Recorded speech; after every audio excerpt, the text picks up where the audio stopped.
दुनिया में एक से बढ़कर एक दिल छू लेने वाले व्यक्तित्व हुए हैं। कुछ ऐसे भी रहे जिनके लिए दुनिया दीवानी हो गई थी। ठीक वैसे ही जैसे म्यूजिकल बैंड्स के इतिहास में कोई भी एक रॉक बैंड द बीटल्स की लोकप्रियता की ऊंचाई तक नहीं पहुंच सका है, उसी तरह बॉलीवुड में राजेश खन्ना के लिए जो दीवानगी देखी गई वैसी न पहले कभी दिखी है और न बाद में। और मुझे जिंदगी बड़ी होनी चाहिए, लंबी नहीं।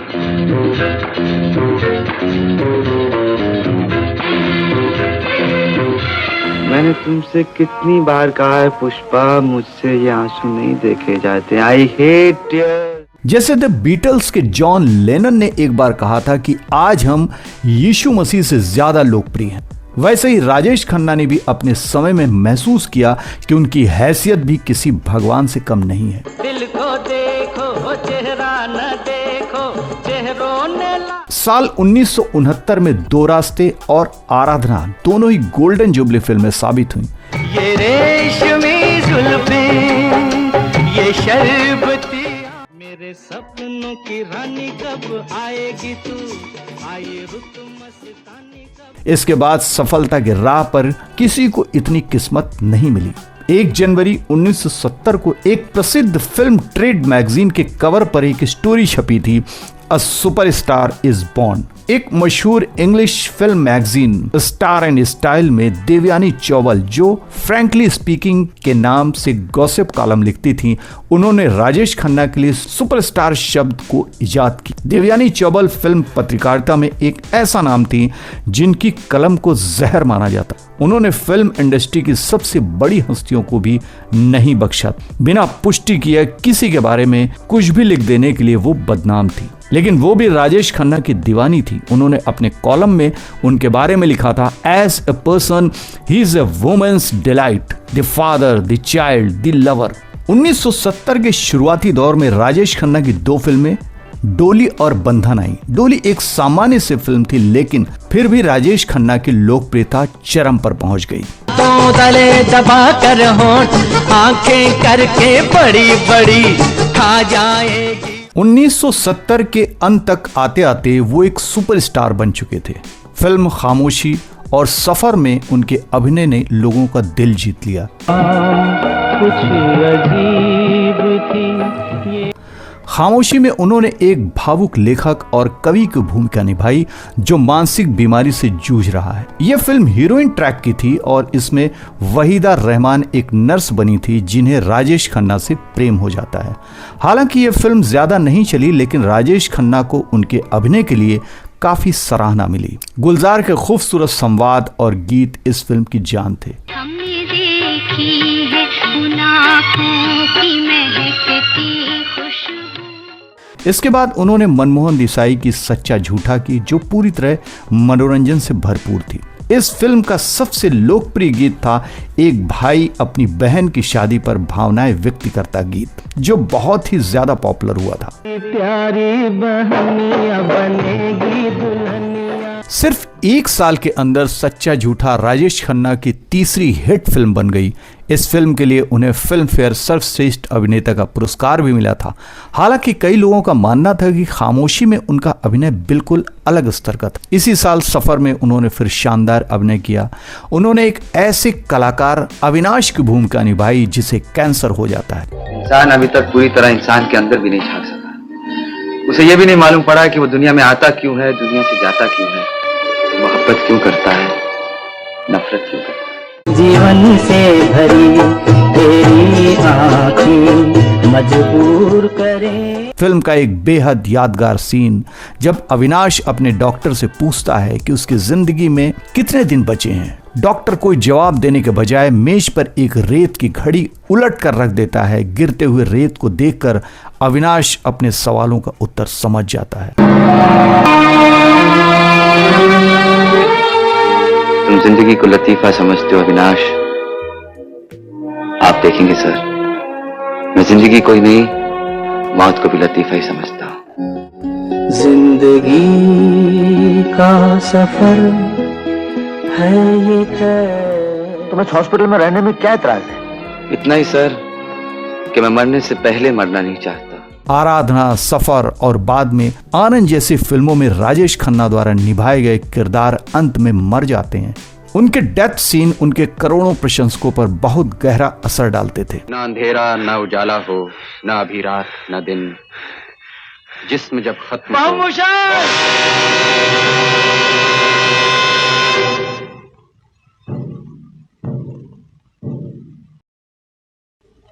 मैं तुम्हें इस तरह खामोश नहीं होने दूंगा। राजेश खन्ना ने मृत्यु को आंखों में आंखें डालकर देखने वाले किरदार निभाए। मृत्यु का ख्याल उनके जीवन के उत्साह को कम नहीं करता था, बल्कि उनकी जिंदा दिली मृत्यु की छाया को भी उड़ा देती थी।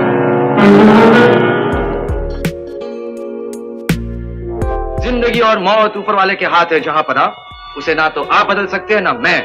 हम सब तो रंगमंच की कठपुतलियां हैं। कब कौन कैसे उठेगा ये कोई नहीं बता। उनके इन दृश्यों को देखकर युवा दर्शकों को, खासकर लड़कियों की आंखों में आंसू आ जाते थे। एक बार सफर के ट्रायल शो में राजेश खन्ना की मां इतनी भावुक हो गईं कि उन्हें अस्पताल में ही भर्ती कराना पड़ गया था। इसके बाद राजेश खन्ना ने अपनी मां को ऐसी कोई फिल्म नहीं देखने दी जिसमें कि उनकी अंत में मृत्यु हो जाती है। 1970 में राजेश खन्ना की हिट फिल्मों की जैसे बाढ़ सी आ गई थी। कटी पतंग, द ट्रेन, आन मिलो सजना जैसी फिल्मों में उनकी भूमिकाएं बहुत सराही गईं।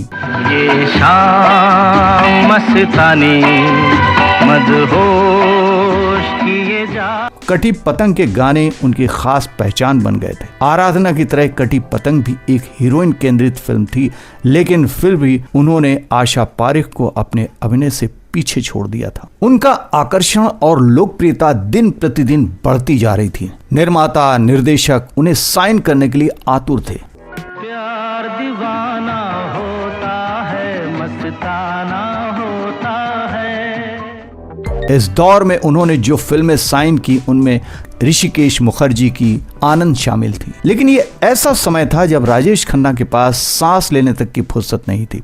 स्क्रिप्ट पढ़ना तक उनको मुश्किल हो गया था। वो दिन रात शूटिंग में लगे रहते थे। इतने सारे प्रोजेक्ट थे उनके पास कि उनके पास डेट्स नहीं होती थी, लेकिन फिर भी वो किसी को मना नहीं कर पाते थे। जब ऋषिकेश मुखर्जी ने उन्हें आनंद की कहानी सुनाई तो उन्हें ये इतनी पसंद आई कि उन्होंने इस फिल्म को बाजार दर से कम पैसे में साइन कर लिया।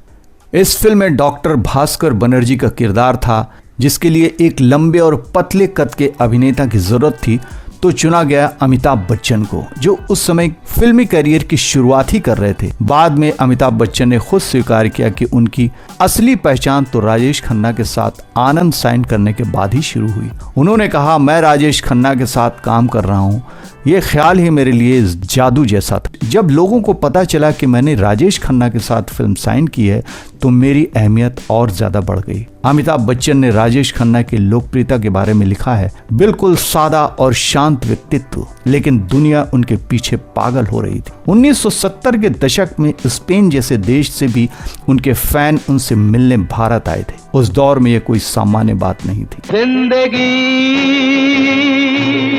कैसी है पहेली हाय।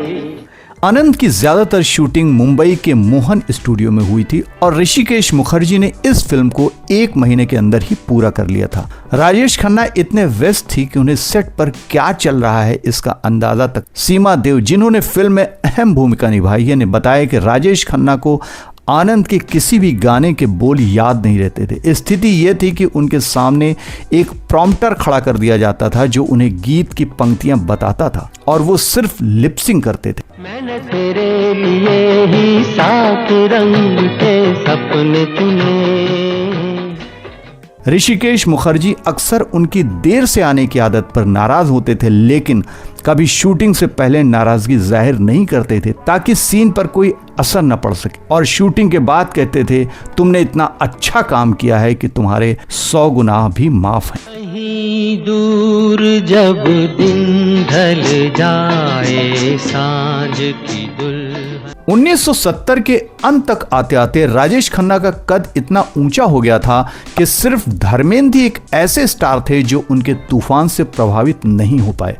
वरना राजेंद्र कुमार, मनोज कुमार, शम्मी कपूर जैसे बड़े सितारे भी उनके सामने फीके पड़ चुके थे। उस समय उनकी फिल्मों में फिल्म इंडस्ट्री के बड़े नाम होते थे। ऋषिकेश मुखर्जी, राज खोसला, शक्ति सामंत, गुलजार, सलीम जावेद उस दौर के सर्वश्रेष्ठ संगीतकार और गायक भी उनके साथ काम करते थे। राजेश खन्ना की फिल्मों का संगीत उनकी पहचान बन चुका था। गोरे रंग पे न इतना गुमान कर, गोरा रंग 2 दिन में ढल जाएगा।